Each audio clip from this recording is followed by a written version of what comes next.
Bali masih menjadi tujuan wisata terfavorit di Indonesia.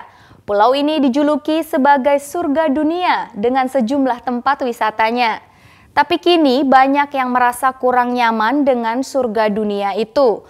Merasa Pulau Bali kian dieksploitasi, sejumlah musisi lokal Bali pun gencar bersuara untuk menjaga lingkungan Bali, termasuk menyuarakan sikap mereka yang menolak proyek reklamasi di Bali. Reporter Erdi Kusuma bertemu seorang musisi punk yang juga menjadi salah satu ikon anak muda di Bali. Berikut laporannya. Keasliannya dikembalikan, jadi pembangunan dibatasi, jumlah minimarket dibatasi, jumlah taksi dibatasi. Dengan harapan Kuta menjadi daerah pariwisata yang lebih terhormat lah, tidak sekotor dan kayak sekarang kan seperti kayak kota orang untuk kencing dan muntah saja gitu. Kesannya kan Kuta tuh orang turis-turis ke sana tuh cuma untuk mabuk, muntah-muntah, berbuat sesuka hati mereka karena tidak ada peraturan kan. Itulah yang diungkapkan Igede Ari Astine atau yang lebih dikenal dengan nama Jering, drummer Superman Is Dead, saat menyinggung kondisi tanah kelahirannya kini, Kuta. Dalam beberapa tahun belakangan, pandangan pengusung punk rock ini seolah berubah.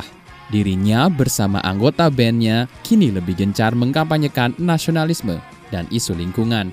Ketika kami mulai awal berkarir di SID itu, tahun 95 itu kami kan sangat jarang keluar dari Bali. Jadi pemikiran kami itu sangat Bali sentris. Jadi kami tidak tahu apa yang terjadi di luar Bali. Mungkin dengar-dengar sekilas berita segala macam. Tapi setelah 2003 SID mulai dikenal secara nasional dan kami sudah mulai tur keliling Indonesia, itu sangat membuka cakrawala saya pribadi betapa indahnya negeri ini. Jadi itu saya energi yang mempengaruhi saya. Jadi kayak ada kejadian kayak bom Bali pertama, itu kan bom Bali 2. Itu saya sebagai orang Indonesia kan bingung kenapa kok bisa terjadi, padahal karakter orang Indonesia tuh baik-baik. Ini kita kok bisa sampai ada bom ini, semua kan politik gitu. Entah itu politik agama, politik kekuasaan, apapun itu. Yang jelas kalau digali lagi itu uang gitu, dibalik semua itu. Sebagai pemuda lokal yang besar di kawasan pariwisata, dirinya menyadari akan perubahan yang terjadi pada tempat kebanggaannya, Kuta. Kami menyaksikan sendiri bagaimana Kuta yang dulunya bersahabat, yang ramah, yang tidak sesak, yang hangat gitu, pelan-pelan itu oleh kapitalisme dan oleh politik menjadi pelan-pelan diarahkan menjadi seperti kota industri yang tidak punya perasaan gitu loh.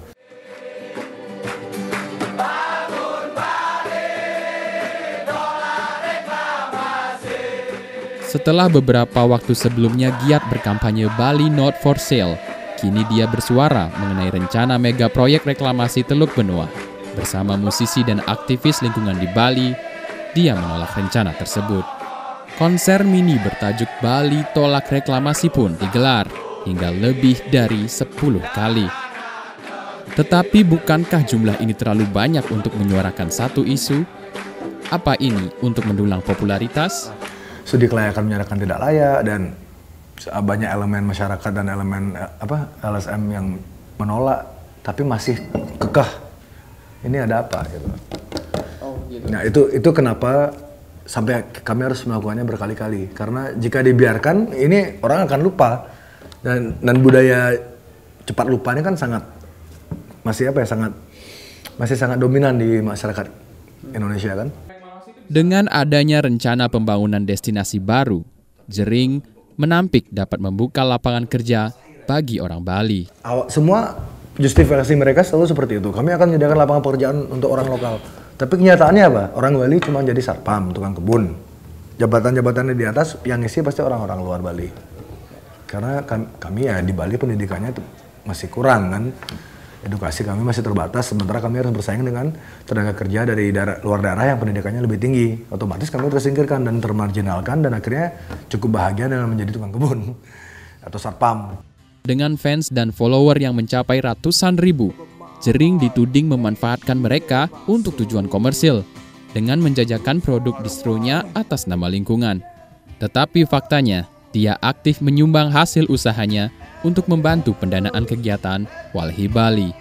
Upayanya menolak reklamasi Teluk Benua melalui panggung musik ternyata mengundang masalah baru bagi bandnya. Promotor acara pengundang SID merasa dipersulit memperoleh izin. Polisi akan meminta surat jaminan kepada mereka kalau SID tidak akan berbicara tentang reklamasi di atas panggung.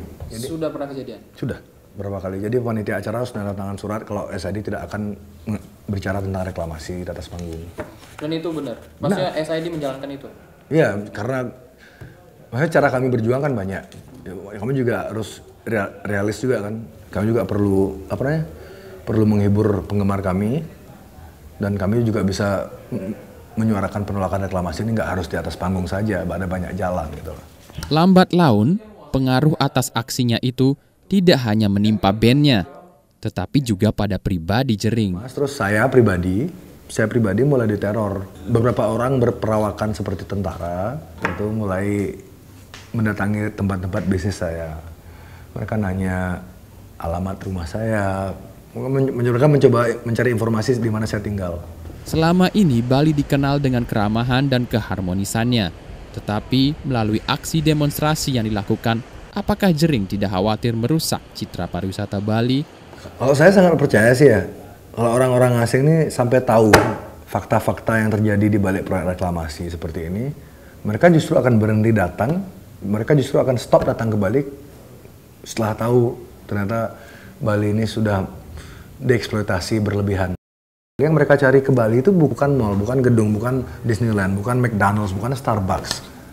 Tapi sikap asli orang Indonesia dan alam yang cantik.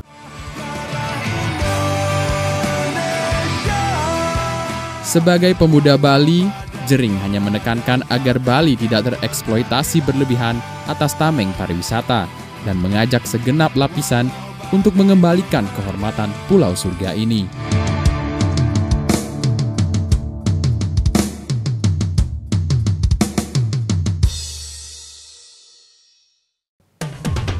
Laporan tersebut sekaligus menutup perjumpaan kita dalam Asia Calling. Terima kasih untuk perhatian Anda. Untuk ragam peristiwa lainnya, silahkan berkunjung ke website kami portalkbr.com/Asia Calling. Saya Meli Cynthia, sampai jumpa dalam program kami selanjutnya. Asia Calling, your window on Asia.